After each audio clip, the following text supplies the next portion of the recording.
Excelente, muy bien. Bueno, vamos a avanzar a ver otro pasito más y ahí seguimos mirando.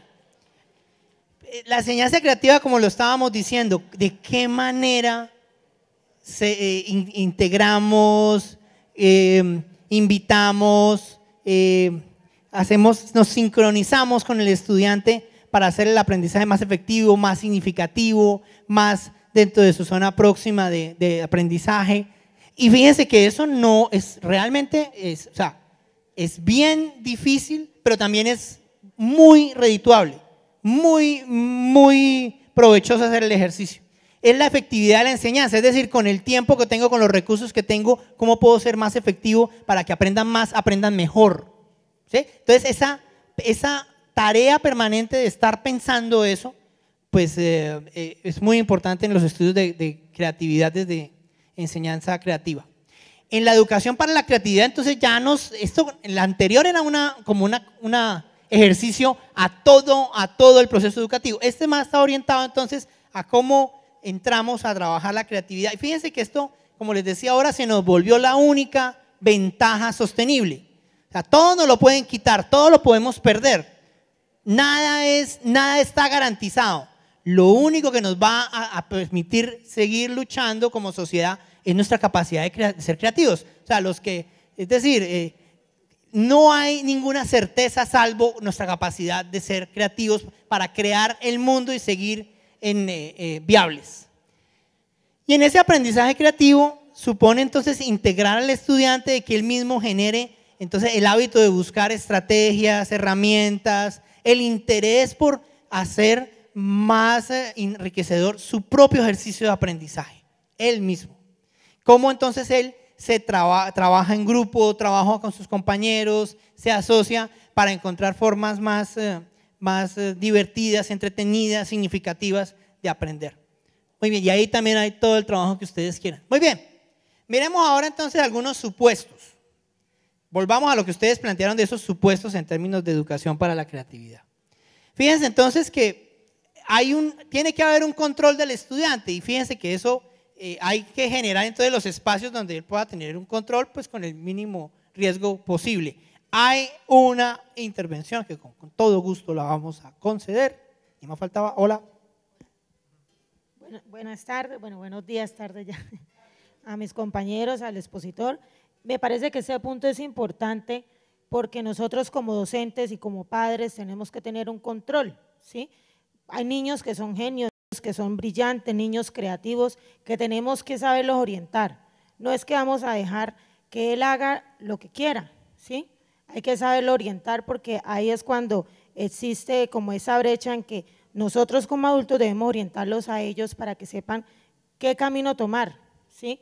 Bueno, la intervención que hizo la compañera, pues yo quería también agregar algo, porque ella decía que la creatividad, bueno, hay que dejarlos hacer lo que ellos les parezca, ¿sí? Pero tampoco es como dejarlos como así a la libertad que ellos hagan lo que quieran, porque ahí está en las manos nosotros como docentes y como padres que tenemos que estar pendientes de ellos, orientarlos, porque la creatividad es un don, ¿sí? Se puede desarrollar para el bien o para el mal. Ahí es donde tenemos nosotros también que orientar y estar muy pendientes, que lo del jueguito de Charlie Charlie o lo de los hackers, ellos son personas, por ejemplo los hackers son personas muy inteligentes, brillantes, pero el problema es que utilizaron esa inteligencia, esa creatividad para hacer el mal. Entonces ahí es cuando el rol del docente, el papel del docente y la familia de estar pendientes, de ser muy cuidadosos, sobre todo con esos niños que son brillantes, con esos niños que tienen como ese don, esa capacidad. Muy amable, Luz, profesora Luz. Eso tiene un mal nombre y es la malicia indígena, ¿no? Que en eso somos campeones del mundo. Ahora entonces, ¿cómo nos llevamos la malicia indígena para lo positivo, para el desarrollo social, económico del país? Hay otra intervención, profe, con mucho gusto, bienvenido. Muchas gracias.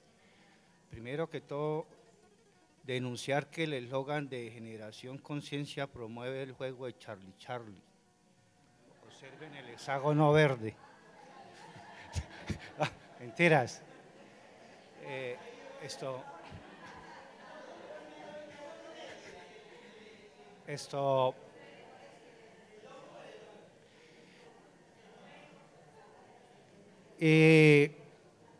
Yo quiero llamar la atención con respecto a esta sensación que ha quedado de que las preguntas de las investigaciones tienen que atender a problemas concretos, de los cuales se espera algo utilitario,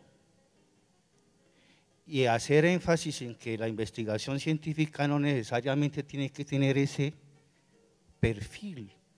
Por ejemplo, Apolonio estudió las cónicas, la elipse, etcétera, y solo 17 años después fue que Kepler descubrió, 17 siglos, descubrió que la trayectoria de los planetas alrededor del Sol son elípticas. Ahora, que no necesariamente tiene que ser sobre un objeto concreto de la realidad. Por ejemplo, en física cuántica se estudian partículas que nunca se ven. Llamo la atención por lo siguiente: nuestro grupo se planteó el problema de estudiar la cuarta dimensión. ¿Qué es la cuarta dimensión? Entonces, en la cuarta dimensión existen propiedades que se pueden medir de una manera abstracta. Usted no está tocando un objeto, no lo está viendo. Así como se puede medir la velocidad de un electrón, la masa, etcétera, sin tocar el objeto y sin esperar, ya que estamos hablando de creatividad.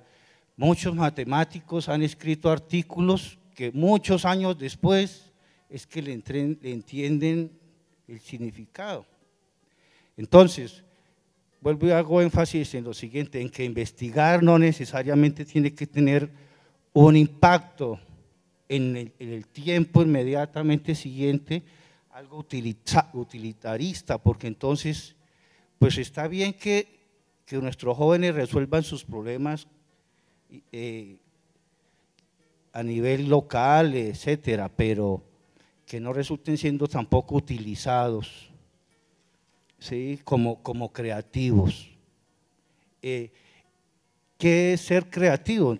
Yo cómo sé que un matemático inventó una teoría y yo cómo sé si fue creativo o no, si yo no tengo la forma. Por ejemplo, Alan Turing, muchos de los trabajos de Alan Turing, en su época a él nunca se los aceptaron. Entonces, me disculpan, yo quería hacer énfasis en eso, no necesariamente se investiga sobre cosas concretas, problemas concretos y que haya utilidad inmediata. Profe, muchas gracias. Un aplauso, claro que sí. Profe, respetuosamente tengo que decirle que no esperaba yo que la conclusión que estuvieran sacando era la invitación a lo concreto o a lo corto plazo, en los impactos, y yo creo que bienvenida su aclaración para mostrar entonces la amplitud de lo que estamos planteando, pero le quiero manifestar que esa no era la intención de mi discurso y que yo particularmente no lo estaba orientando hacia allá. Gracias. Muy bien. Sigamos entonces. Maravilloso. Perfecto. Miremos entonces cómo esos elementos básicos de esa creatividad, de esas estrategias pedagógicas, uno diría de una manera propositiva, entonces buscar cómo en las actividades de clase y en el diseño pedagógico y curricular estamos motivando la creatividad, la búsqueda de desarrollos significativos, concretos, tangibles, intangibles. Esta es muy importante, y es que el estudiante se apasione por algo. Si le apasiona la cuarta dimensión, si le apasiona la computación cuántica, que tiene que ser experto ahí para poder proponer, y bueno, y tendrá que tener la suficiente personalidad para plantear, y si de pronto la creatividad no se la van a valorar en ese momento, pues utilizar la memoria para que luego alguien se la valore en el futuro, si es así el aporte. Y el uso del lenguaje de forma creativa. Inclusive ustedes saben que nuestra forma, nuestro lenguaje nos define, ¿no?, como seres humanos, y nuestra forma de pensamiento limita también nuestra manera de ordenar la realidad y la forma de pensar, inclusive la creatividad. Entonces puede ser importante, interesante buscar otras formas de expresión que contribuyan a la creatividad, ¿no? Ustedes, hay muchos que son mucho más expertos de eso que lo que yo pueda decir aquí. Muy bien. ofrecer ambientes en donde estemos confortables con lo desconocido, con la incertidumbre, o ambientes para la especulación. Si no especulamos en el colegio, en la universidad, ¿dónde vamos a especular? Y fíjense que la especulación es muy importante y cada vez tiene como menos espacio. Es muy importante reconocer nuestras convenciones, reconocer nuestros límites, porque también, este debate también está, y es esos dilemas, ¿no? ¿Hasta dónde va la creatividad? Porque de pronto inclusive el pensamiento creativo puede llevar a cosas que no nos agraden como sociedad. Entonces, ¿hasta dónde nosotros también enseñamos a la creatividad y enseñamos la reflexión sobre hasta dónde ir y en dónde es socialmente sana la creatividad y en dónde es mejor que no seamos tan creativos? ¿Sí? Eso es importante y eso hace parte del debate en creatividad a nivel mundial. Las ideas necesitan tiempo para ser incubadas y vamos a detenernos porque hay un aporte. Yo hago una pregunta. Si Albert Einstein no hubiese descubierto la teoría de la relatividad, no la hubiera creado, jamás hubiera podido crear la bomba atómica. Y la bomba atómica fue mala, si analizamos. Entonces, diríamos que la creatividad de Albert Einstein no sirve. Ahora, si miramos lo que están investigando los ingenieros de la NASA en estos momentos, que es la energía oscura, si tenemos la tara de la religión, que es lo oscuro, lo malo, lo diabólico, entonces no se investiga la energía oscura. En la literatura solo puedo decir, un aplauso para la profesora, por favor, todas las participaciones son bienvenidas. En la literatura se plantea, a ver, voy a tratar de ponerlo en esos términos, a ver. Si la creatividad es desafiar todo, ¿qué cosas no estamos dispuestos como sociedad a desafiar? Y ese asunto no es trivial. Ese asunto no lo resuelve un muchacho en su ejercicio creativo, es un asunto social. Entonces, tal vez lo que la literatura sugiere es que hay que tener, es que hay un debate sobre eso, hay un dilema y que hay que tener siempre una reflexión y un cuidado con eso. Pero nada más que eso. Buenas tardes. En cuanto a esas situaciones, pues uno mira, primero pues lo que decía la profesora es relativo porque siempre cuando uno está buscando algo siempre tiene que correr riesgos. O sea, cuando uno está desarrollando la creatividad o tiene unos estudiantes en su entorno pues del aula de clase, uno sabe que no todo lo que vayan a descubrir va a ser de pronto de mi agrado o del agrado de los demás. Y para uno mismo, o sea, uno siempre, la vida nuestra es eso, es descubrir y uno tiene que correr el riesgo de que de pronto se va a encontrar con cosas de pronto positivas o cosas negativas y es la realidad. Yo sí quería hacer un aporte hace un rato sobre la cuestión de creatividad y recordando el taller de creatividad que tuvimos con usted y era que antes que tratar de promover la creatividad en los estudiantes en nuestras aulas de clase, es que nosotros como docentes rompamos los esquemas, porque nosotros les decimos a ellos que deben ser creativos, pero seguimos enmarcándonos en estos contextos que a nosotros nos han delimitado y las mismas instituciones como tales, o sea, uno a veces se siente, uno quiere de pronto llegar a hacer cosas diferentes y las mismas instituciones, el mismo Estado es el que le pone las barreras. Yo por lo menos lo recreaba en estos días con mis estudiantes de 11 con la película que es muy vieja, que se llama La Sociedad de los Poetas Muertos. Un aplauso, bravo, gracias. Hay una ronda de intervenciones, con mucho gusto. Va de nuevo, profe, bienvenido. ¿Cómo es su nombre, profe? Disculpe. Es que echarle la culpa a Albert Einstein por la bomba atómica es como echarle la culpa a Newton de que los aviones se caen porque él inventó la ley de la gravitación universal. No, a eso voy precisamente con la intervención que hice anteriormente.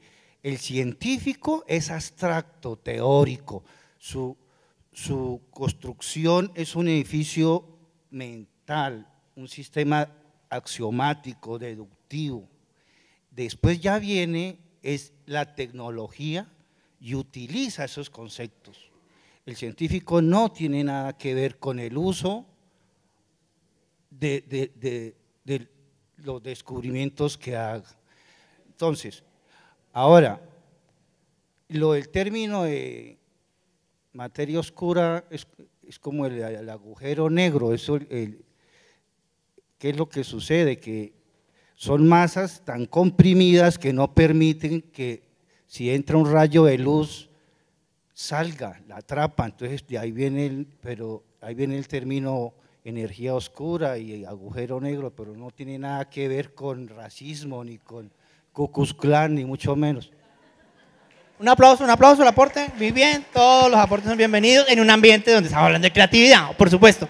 Hablando de creatividad, en la biografía de Einstein de Isaacson, que es una biografía muy leída, él plantea que no tuvo, al menos como persona, como en comunicación, nada que ver Albert Einstein con los creadores de la bomba. Absolutamente nada. Más bien los creativos fueron los creadores de la bomba que usaron la teoría de Einstein, que es una construcción teórica, la usaron tecnológicamente. A los que habría que caerles, inclusive el mismo Einstein, todo el resto de su vida intentó tratar de enfrentar los efectos negativos que trajo la bomba y todo lo intentó contrarrestar. Entonces, yo diría que estamos de acuerdo, o sea, ahí como tratando de zanjar, o sea, no hay debate ahí. Efectivamente, él tuvo una actitud muy ética y que, bueno, su asunto era hacer sus experimentos mentales, que hablamos ahora, que los experimentos no son solamente con lo concreto, sino eran experimentos mentales los que hacía Einstein. Y con base en eso construyó una teoría y alguien muy creativamente encontró una aplicación a eso y bueno, tuvimos inconvenientes. Pero ojo, esto es importante de nuevo a ese punto. De nuevo, el dilema es, necesitamos la creatividad, pero habrá espacios en donde como sociedad nos vamos a tener que dar, quisiéramos tener la oportunidad de decir hasta dónde esas reglas que tenemos, esas convenciones, en algunos casos son necesarias y en algunos casos son no negociables y en otros casos sí rompa todo y hagamos algo nuevo. Ese es un problema social y es un dilema de la creatividad. Por ahora el asunto es, ojo con eso, pero sigamos desarrollando la creatividad, ¿no? Es un poco la discusión. Por aquí había otra que me habían pedido, hay varias, por aquí, mire, pero él iba en turno porque él la había pedido. Entonces vamos a darle, yo no tengo ningún problema, maravilloso, bienvenido, lo escuchamos. Es para hacer una aclaración, o sea, no es la teoría de la relatividad, o sea, fue cuando descubrieron la energía de fisión. La energía de fisión fue la que llevó a crear la bomba atómica, pero no la teoría de la relatividad, ¿sí? Y otra cosa es que el genio no es culpable de la aplicación que tenga lo que se inventa, porque es que si nosotros llevamos eso al contexto de que la energía nuclear, ¿sí? O sea, es buena en cierto modo, ¿sí? Porque ayuda a generar pues electricidad y ciertas cosas, pues tampoco es que sea muy mala, sino que el uso que le den es otra cosa que es independiente del genio.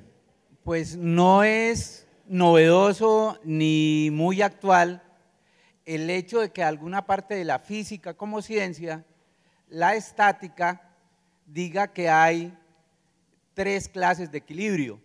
Cuando recibimos las clases de física en educación media, nos enseñaron que hay un equilibrio estable, inestable, indiferente. En la parte de la representación que hay allá, hay la representación que está allí, naturalmente, que es un tipo de equilibrio. Eso es desde hace años inmemoriales que está eso y no tiene nada que ver con los charlatanes de hoy día.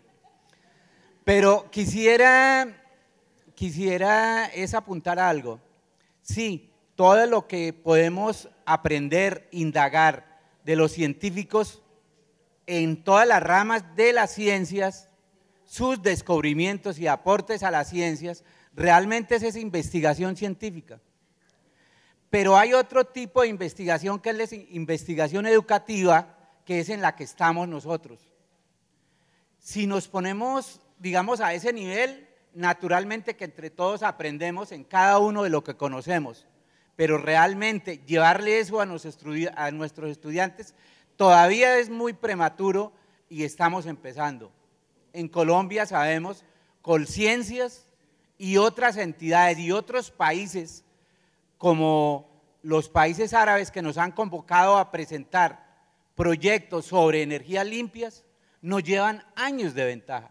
Entonces es ubicarnos en un tiempo real y en donde vamos con nuestros estudiantes, que estamos haciendo esa investigación educativa, mejoramiento de procesos pedagógicos, mejoramiento es decir, de algo que es nuestra cotidianidad y está en el contexto de nuestras instituciones.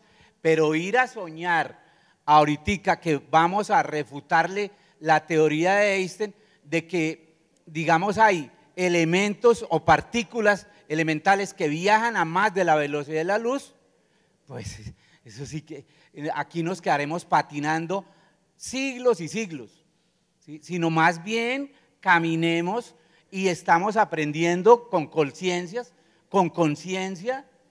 con el doctor, ¿sí? Pero ubiquémonos en donde vamos, en el contexto, porque de resto realmente es muy bonito soñar.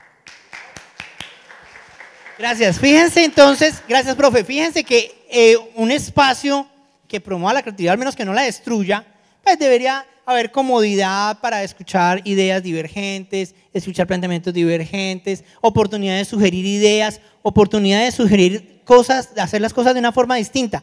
Fíjense que nuestras instituciones, y más las educativas, no somos tan proclives a los cambios y a las ideas novedosas. Ahí un poco nos podemos aplicar la inyección de la creatividad, porque a veces somos de los más, llamémoslo así, más inflexibles, y eso, meterse en esa onda es muy importante, porque a veces hacemos cosas más por tradición que porque sean efectivas, ¿no? Salir de la zona de confort, ofrecer toda la tranquilidad para que la gente plantee sus ideas, inclusive que organizacionalmente tengamos espacios para probar ideas y para echar a perder con las ideas. Fíjense que en Silicon Valley, aquí la doctora Calderón, que es experta en eso, en Silicon Valley les dan tiempo, hay un evento periódico en donde la gente va a contar sus fracasos. En Silicon Valley va y la gente dice, mire, yo fracasé en este emprendimiento, en esta idea creativa. Y la gente socialmente valora al que va y cuenta su fracaso. Y logramos entender por qué fracasó, porque esa es la manera de crecer y de construir, de aprender del error. Pero nuevamente nosotros, si la idea es exitosa, sí, si no, no nos arriesgamos, ahí no podemos aprender nada y no le vamos a invertir a eso. Pues es que así no funciona en un mundo complejo. Un mundo complejo habrá que invertir en ideas y para tener de pronto luego una idea exitosa habrá que cometer ciertos fracasos y generar ambientes para el fracaso controlado y el fracaso creativo, el fracaso del que se aprende. Por ejemplo, que a la gente no la interrumpan cuando están hablando, que la dejen expresar su idea, que la expresen, que no los critiquemos por eso. No, claro, hay derecho al debate, al derecho a la réplica, pero a la gente hay que dejarla, invitarla a que plantee su idea y tenga su pensamiento divergente a pesar de esas ideas. Y esto es muy importante, el respeto por la idea del otro. O sea, los otros estamos escuchando atentamente al otro, no solamente por respeto, sino porque no me quiero perder de nada de esa posición del otro, porque de ahí puedo aprender, inclusive si es un menor, si es un niño, inclusive de esos pensamientos divergentes donde más podemos aprender. Entonces, el que escucha de los niños y aprende de los niños, pues como ustedes, pues están en una posición privilegiada para promover un aprendizaje creativo. Celebrar el pensamiento creativo. Fíjense que nosotros no tenemos espacios para celebrar eso, para celebrar quién tiene una buena idea. No estoy diciendo que la lleve a la práctica, ni que haya emprendimiento, ni que siempre, no, el que tenga una buena idea, nosotros no celebramos eso. Es más, ¿cómo celebramos si tiene una buena idea? Esa idea, venga, usted la hace entonces, usted la trabaja. Esa es la manera de organizacionalmente aplastar las buenas iniciativas. Como hay que trabajarle y nos toca trabajarle a todos y le vemos potencial a la idea, la manera de controlarlo, ya sabe que usted lo hace, ¿sí? Y nos cuenta cómo le fue. Eso es terrible, porque deberíamos generar espacios donde nos demos la oportunidad de probar las ideas de todos como equipo, ¿no? En esto ustedes son expertos y sabemos también las limitaciones. Los estudiantes tienen estilos de aprendizaje desde toda la teoría de las inteligencias particulares y deberíamos tener ambientes de aprendizaje en donde están diseñado el trabajo con el muchacho desde su inteligencia particular, desde sus presaberes, desde la manera como él aprende. Fíjense que en eso hemos sido bastante lentos. Hay avances en eso, muy esperanzadores, pero en términos generales eso de que todos aprendan de la misma manera, pues no ayuda a que la gente desarrolle su potencial y la creatividad, no contribuye. Y bueno, y que reconozcamos los límites de nuestro conocimiento. Fíjense que es que ya habíamos dicho, ya está mandado a recoger esa posición de que yo me las sé todas y que yo soy el dueño del conocimiento. No, es más bien yo no sé nada y vamos a aprender todos, vamos a construir juntos. Ese sería el profesor moderno de ir a felicitar, ¿no? De decirle, bien, profe, que no sepa, y bien que nos oriente de cómo aprendemos sobre eso, cómo construimos conocimiento sobre eso, cómo hacemos pensamiento creativo sobre eso, innovación sobre eso. Y no más bien, pues, seguir aplaudiendo al que respondía todo, así respondiera mal, así respondiera con una barbaridad. El asunto de los intereses, ¿no? Empezar a darle oportunidad al estudiante de que cultive sus propios intereses, que haya espacios para el interés de él. En este espacio vamos a trabajar en lo que usted quiera. ¿Usted qué quiere trabajar? Esa pregunta, seguro que el día que logremos hacer esa pregunta y tengamos el espacio, pues vamos a tener resultados distintos. Y las respuestas individualizadas, ¿no? Si todos aprendemos distinto, si construimos mundos distintos, pues nuestras preguntas son muy particulares. Y por ahí escuchaba yo las conversaciones, pero es que yo tengo 50. ¿A qué horas tengo una conversación individualizada con cada uno de mis 50? Entonces, esos son desafíos y retos que hay que, como comunidad académica, ir respondiendo y ir exigiendo al sistema que vaya generando espacios para que podamos tener conversaciones individualizadas con los estudiantes sobre sus intereses, sobre sus motivaciones, ¿no? El asunto del tono de voz, el asunto de la tranquilidad. Fíjense que en este país particularmente el asunto de la intolerancia es terrible. Yo diría que si hay algo que mate la creatividad es la intolerancia, es el miedo a la posición ajena, es el miedo a que te pusieron una idea contraria a la que tú estabas planteando. Debemos abandonar el miedo, además aplaudir cuando hayan ideas divergentes. Maravilloso. Debemos estar felices con la divergencia, porque eso es diversidad y porque eso es multiplicidad de opciones. Como sociedad crecemos cuando hay diversidad. Cuando no hay diversidad estamos condenados al fracaso y a estancarnos como sociedad en todos los ámbitos, ¿no? Ofrecer pues instrucciones claras de lo que hay que hacer y también dar espacio para flexibilidad para movernos desde lo que se pueda en las instrucciones. Cosas tan básicas como el llamar al estudiante por su nombre, cuando a veces con los 40, 50, ¿a qué horas sé cómo te llamas tú de mis 250 estudiantes, ¿no? Cosa muy importante. Lo que hablábamos ahora que tú lo planteabas, reglas básicas mínimas, el debate entre reglas básicas mínimas y reglas, muchas reglas, y si hay que tener las reglas y bueno, y ser flexible con el cumplimiento de la regla, o si las reglas las cumplimos a rajatabla, todo eso pues está dentro de la discusión. Valorar y celebrar de nuevo en esas instituciones entonces el trabajo creativo, tener espacios para la creatividad, espacios para la innovación, aplaudir las acciones creativas, trabajar colaborativamente para promover la creatividad dentro y fuera de la institución. Eso es muy importante. ¿Por qué a la gente le gusta viajar? ¿Por qué a la gente le gusta hacer pasantías? ¿Por qué es tan importante en ciencia irse a otro lado? Precisamente para ver otras formas culturales de vivir, de afrontar la vida, de afrontar los problemas. Y eso deberíamos favorecerlo. Yo creo que ahí podemos buscar en el sistema educativo maneras de que haya más movilidad de profesores y estudiantes para que vivan en otros contextos, vivan en otras culturas y se enriquezcan y nos vengan y nos cuestionen. Pues para eso es, para que nos cuestionen lo que hacemos y damos por sentado y que nos limite, ¿no? Muy bien. Sí. Leía hace unos cuantos años un artículo de vanguardia de un santandereano que está trabajando para la NASA. Sabe muchísimo sobre un estado de la materia que llama el plasma. No sé si ustedes lo leyeron. Bueno, él decía en el artículo de vanguardia que él pues viene de una vereda muy lejana en la Sierra del Cucuy, que entre Santander y Boyacá creo que es. Y que no, pues una feria de la ciencia en una escuela veredal, pero que la profesora los incentivaba mucho a ver lo que más tenían ahí. ¿Qué era? El cielo, las estrellas y no sé qué, y se engolosinó el chino y le gustó lo del espacio y terminó viviendo trabajando en la NASA y tiene su propio laboratorio pues pagado por la NASA sobre plasma. O sea, si hay en el mundo alguien que sepa de plasma eso.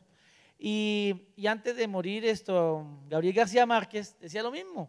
Yo el que tenía ya en la escuela, además de calor y pobreza, la imaginación, y la profe lo puso a como a imaginarse cosas. Entonces son dos ejemplos de cómo los recursos están ahí.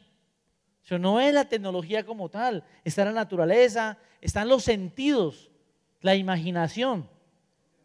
Y hace genios, hace cosas que marcan y cambian el mundo.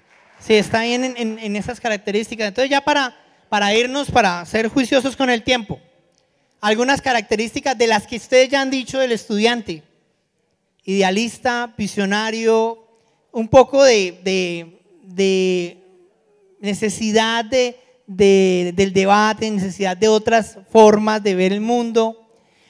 La orientación al riesgo, aquí planteábamos ahora, como sociedad necesitamos espacios para que la gente se arriesgue y se arriesgue tranquilamente y protegerlo socialmente, porque es que si no arriesgamos no vamos a encontrar las nuevas ideas no nos llegan gratis. Para tener buenas ideas, para obtener una idea buena hay que tener 99 malas, hay que tener 99 fracasos para coronar una.